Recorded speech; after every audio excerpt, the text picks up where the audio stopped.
नमस्कार दोस्तों, स्वागत है आपका इस वीडियो में। इस वीडियो में हम लोग साइंस का अगला टॉपिक देखने जा रहे हैं। जो भी अभ्यर्थी इस बार 25 जून से एग्ज़ाम देने जा रहे हैं और बहुत सारे अभ्यर्थियों ने क्लास ज्वाइन भी कर लिए हैं, तो आपका जो भी वीवीआई क्वेश्चन है, जो सारे क्वेश्चन एग्ज़ाम में आने वाले हैं, सारे क्वेश्चन हम लोग देखने वाले हैं। इससे पहले हमने आपको फिजिक्स में देखे थे प्रकाश का परावर्तन, और इसी से हमने आपको बताए थे कि क्वेश्चन आपको मिल जाएंगे।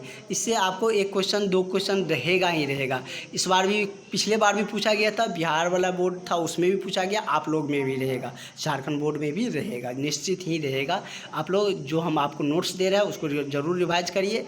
और बहुत सारे अभ्यर्थी अभी भी सोच रहे हैं कि क्लास ज्वाइन करें या कब करें, इंक्वायरी लेकर, और एक दिन नेक्स्ट डे का इंतज़ार कर रहे हैं। अगर नेक्स्ट डे का आप इंतज़ार करते हैं तो एक दिन में 2 क्लास आपका मिस हो रहा है, और अब आपके पास समय भी बहुत कम है। क्लास ज्वाइन करने के लिए आप लोग इस नंबर पर कॉल करके, व्हाट्सअप करके क्लास ज्वाइन कर सकते हैं। 7050872996 इस नंबर पर व्हाट्सअप करके, कॉल करके क्लास ज़रूर ज्वाइन कर लीजिए। सुबह में आप लोगों को एक क्लास चलता है, फिर इवनिंग में एक क्लास होते हैं।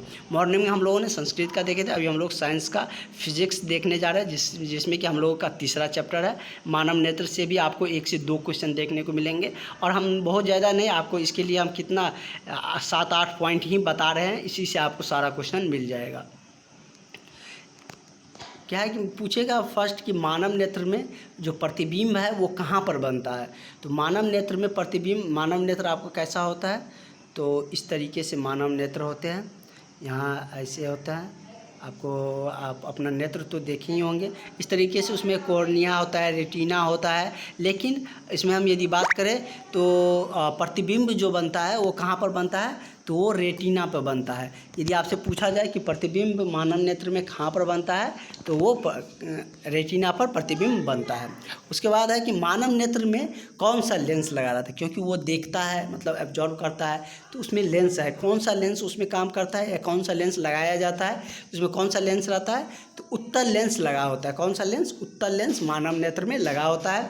हमने आपको उत्तल दर्पण, अवतल दर्पण, समतल दर्पण सारे बता रखे हैं पिछले क्लास में। जो भी क्लास नहीं किए हैं वो क्लास ज़रूर देख लीजिएगा, और जो क्लास ज्वाइन किया है उसको वो क्लास मिल चुका है।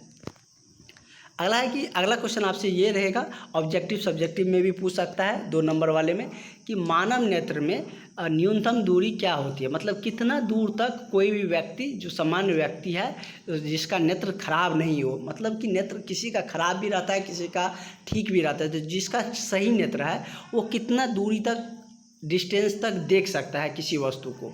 न्यूनतम दूरी मतलब 25 सेंटीमीटर न्यूनतम दूरी को वो देख सकता है, और मैक्सिमम का कोई सीमा नहीं है, बहुत दूर तक देख सकते हो। उसके लिए आपको मतलब कि अलग अलग सबका होता है लॉन्ग डिस्टेंस, और भले ही दूर जाने पर आपको क्लियर नहीं दिखता है, लेकिन दिखता ज़रूर है। न्यूनतम डिस्टेंस की बात करें तो वो 25 सेंटीमीटर होती है। और भी जो क्वेश्चन ज़्यादातर पूछे जाते हैं वो ये रहता है कि निकट दृष्टि दोष और दूर दृष्टि दोष। तो निकट दृष्टि दोष में कौन सा लेंस का उपयोग किया जाता है, और दूर दृष्टि दोष में कौन सा लेंस का उपयोग किया जाता है, तो इसमें जानते हैं। निकट दृष्टि दोष और दूर दृष्टि दोष दोनों से पीड़ित व्यक्ति को जरा दूरदर्शिता कहते हैं, जिसमें दोनों दोष हो। निकट दृष्टि दोष मतलब, निकट दृष्टि दोष का मतलब ये हुआ कि जो निकट की वस्तु को क्लियर नहीं दिख पा रहा है। बहुत सारे ऐसे होंगे, जैसे आपके घर में दादा दादी होंगे, तो वो नज़दीक की वस्तु, या उसको कहिएगा कि धागा को सुई में फंसाने के लिए, तो उससे नहीं होगा। मतलब कि नज़दीक की चीज़ें नहीं उसको क्लियरली विजिबल रहता है। और बहुत सारे ऐसे रहते हैं जिसको दूर की वो चीज़ें नहीं देखती है, तो उसमें क्या होता है, दूर दृष्टि दोष रहता है। और कुछ ऐसे भी व्यक्ति रहते हैं जिसको दोनों ही नहीं दिखता, या तो निकट या दूर, दोनों ही नहीं दिखता है, तो इसमें जरा दूरदर्शिता दोष होता है, और उसका उपचार बाइफोकल लेंस के द्वारा किया जाता है। किसके द्वारा? तो बाइफोकल लेंस के द्वारा किया जाता है। नेक्स्ट पॉइंट है कि निकट दृष्टि दोष को अवतल लेंस द्वारा दूर किया जाता है। निकट दृष्टि दोष यदि हो जाता है तो इसको किस लेंस से ठीक कर सकते हैं, तो उसमें अवतल लेंस लगाना। ऐसा नहीं कि हम अभी समझे कि मानव नेत्र में उत्तल लेंस रहता है तो सब केस में हम उत्तल लेंस लगा देंगे। यदि निकट दृष्टि दोष से पीड़ित कोई व्यक्ति है, यदि वो डॉक्टर के पास जाता है तो उसमें कौन सा लेंस लगाएगा, तो अवतल लेंस का उसमें लगाकर उसको ठीक करेगा। वही दूर दृष्टि दोष से यदि कोई व्यक्ति पीड़ित है तो उसको कौन सा लेंस लगाएगा, उत्तल लेंस लगाएगा। कौन सा लेंस? उत्तल लेंस द्वारा उसको ठीक करेगा। ठीक है। अगला है कि सबसे अधिक तरंगदैर्घ्य लाल रंग का मतलब कि सबसे अधिक तरंगदैर्घ्य का मतलब क्या होता है? उसका वेवलेंथ जो होता है जो दिखता है, मतलब कि ज़्यादा डिस्टेंस पर आपको लाल कलर बहुत दूर से दिख जाएगा और बैगनी और अदर कलर आपको नहीं दिखेगा, क्योंकि उसका जो वेवलेंथ होता है तरंगदैर्घ्य वो ज़्यादा होता है। इसीलिए आपको लाल कलर का उपयोग आपको देखते होंगे कि रेलवे ट्रैकिंग पे सिग्नल देने के लिए किया जाता है, क्योंकि वो ड्राइवर को दूर से ही क्या होता है दिख जाता है। किस कारण से? उसका तरंगदैर्घ्य ज़्यादा होता है। तो 4-5 पॉइंट देखें, फिर से हम आपको बता देते हैं, कंफ्यूज नहीं करना है। मानव नेत्र से आपको पूछेगा कि प्रतिबिंब कहाँ बनता है, तो मानव नेत्र में प्रतिबिंब कहाँ पर बनता है? तो रेटिना पर बनता है। कहाँ पर बनता है? मानव नेत्र में प्रतिबिंब रेटिना पर बनता है। ठीक है।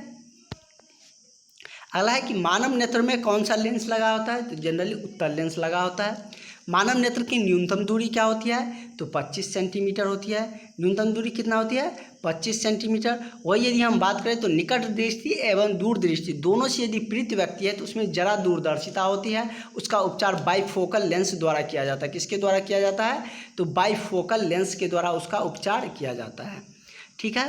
अगला है कि निकट दृष्टि दोष से पीड़ित व्यक्ति में अवतल लेंस द्वारा उसको निकट दृष्टि दोष से यदि पीड़ित व्यक्ति है तो उसको अवतल लेंस से क्या कहते हैं लगाकर उसको ठीक किया जाता है। वही यदि दूर दृष्टि दोष से पीड़ित व्यक्ति है तो उसको उत्तल लेंस द्वारा क्या कहते हैं ठीक करते हैं, उसको मतलब कि लगाकर उसको सही किया जाता है। और यदि हम तरंगदैर्घ्य की बात कर ले तो सबसे ज़्यादा लाल का होता है, सबसे कम बैगनी का होता है। अगला जो कभी कभी क्वेश्चन पूछ लिए जाते हैं कि तारे क्यों टिमटिमाते हैं? तारे क्या टिमटिमाने का रीजन क्या है? तो क्या है कि तारे क्यों टिमटिमाते हैं ये हम लोग जानते हैं। तारे का टिमटिमाना क्यों है, क्यों टिमटिमाते हैं? तो हमारे नेत्र को तारों के प्रकाश के वायुमंडलीय अपवर्तन के कारण तारे टिमटिमाते हैं। किस कारण से टिमटिमाते हैं? तो नेत्र जो हमारे नेत्र यहाँ पर गलत हो गया, नक्षत्र होगा, नक्षत्र जो ऊपर में जो तारे रहते हैं न, सॉरी सही है। हमारे नेत्र को तारे टिमटिमाते हुए प्रतीत होता है। क्यों? तो हमारे नेत्र को तारे प्रकाश के वायुमंडलीय अपवर्तन के कारण, किसके कारण? वायुमंडलीय अपवर्तन के कारण तारे टिमटिमाते हुए दिखता है, जबकि तारे टिमटिमाता नहीं है, वो ज़्यादा दूर पे होते हैं, इसलिए कभी हमको दिखता है कभी नहीं दिखता। सूर्य से भी ज़्यादा दूरी पर होते हैं। आपको पता है कि सूर्य भी एक क्या है, तारा ही है, लेकिन सूर्य की डिस्टेंस कम है और तारा बहुत ही दूर रहते हैं, इसलिए हमें छोटा दिखाई देती है। अगला है कि तारों का प्रकाश पृथ्वी के पृष्ठ पर पहुंचने तक लगातार क्या होता है, अपवर्तित होता रहता है। मतलब तारों के प्रकाश को पृथ्वी तक पहुंचने में लगातार क्या होते रहते हैं, तो अपवर्तित होते रहते हैं। तो ये भी आपको मतलब कि लगातार क्वेश्चन इससे भी पूछे जाते हैं। अगला हमारा जो टॉपिक होगा वो विद्युत धारा रहने वाला है, उससे भी आपको क्वेश्चन देखने को मिलेंगे। उसके बाद हम लोग रसायन शास्त्र पर चलेंगे। बहुत ही छोटा हमने आपको लगभग 10 से 12 पेज में ही साइंस को सारा क्वेश्चन आपको दे रखे हैं, उसी को समझा रहे हैं। जो क्लास ज्वाइन किया है उसको नोट्स भी मिल चुका है। जो अभी तक क्लास ज्वाइन नहीं किए हैं आपको नंबर दे दिए, उस नंबर पर कॉल करके व्हाट्सअप करके क्लास ज्वाइन कर लीजिए। अब आपके पास बहुत ज़्यादा समय भी नहीं है और इतने समय में हम आपको शॉर्ट नोट से ऐसे सारा क्वेश्चन बता दे रहे हैं, ऐसे समझा दे रहे हैं कि आप वो सारा लिख कर आ जाइएगा, निश्चित ही आपका नंबर 500 से प्लस आएगा। ठीक है। और लास्ट में हम आपको और भी टिप्स देंगे एग्ज़ाम कैसे उसमें कॉपी आपको लिखना है। ठीक है। तो इस तरीके से हम लोगों का कल जो क्लासेज होगा तो मॉर्निंग वाला में साइंस को ही कंटिन्यू करेंगे कल, और इवनिंग वाला में हम लोगों का संस्कृत चलेगा, संस्कृत व्याकरण चलेगा। कल संस्कृत साहित्य का लगभग हम लोगों का क्वेश्चन हो चुका है, कुछ क्वेश्चन है उसको भी हम लोग देख लेंगे। ठीक है। विद्युत धारा हम लोगों का रह गया है। विद्युत धारा में क्या कुछ होते हैं ये थोड़ा सा लंबा टॉपिक है, अभी यदि लेंगे तो इसका ज़्यादा हम लोग को लगता है कि इसके समाप्त करने में हमको आधा घंटा से ज़्यादा समय देना पड़ेगा, इसलिए हम लोग इसको आज वो भी क्लास हो गए थे, इसलिए इस क्लास को आज यहीं पे रखते हैं। कल से इससे भी लंबा हर क्लास आपको आधे घंटा से ज़्यादा के मिलेंगे। ठीक है। और आज आप लोग थोड़ा देर पढ़िए, थोड़ा एंजॉय करिए, कल से हम लोगों का लंबा क्लास लेंगे। और आप लोग बर्डन बिल्कुल भी नहीं लीजिएगा, क्योंकि हमसे क्लास ज्वाइन किए हैं, पास कराने की गारंटी मेरी है, 100% आप लोग पास होइएगा। चलिए मिलते हैं नेक्स्ट वीडियो में। और जो अभी तक सोच रहे हैं क्लास के बारे में वो सारे कैंडिडेट क्लास ज़रूर ज्वाइन कर लीजिएगा। आपको निश्चित ही इस क्लास से बेनिफिट होंगे और आप एग्ज़ाम में अच्छा से क्वेश्चन लिख कर आइएगा, जिससे कि आपका नंबर बहुत ही बेहतरीन होंगे। तो चलिए मिलते हैं नेक्स्ट क्लास में। Thank you.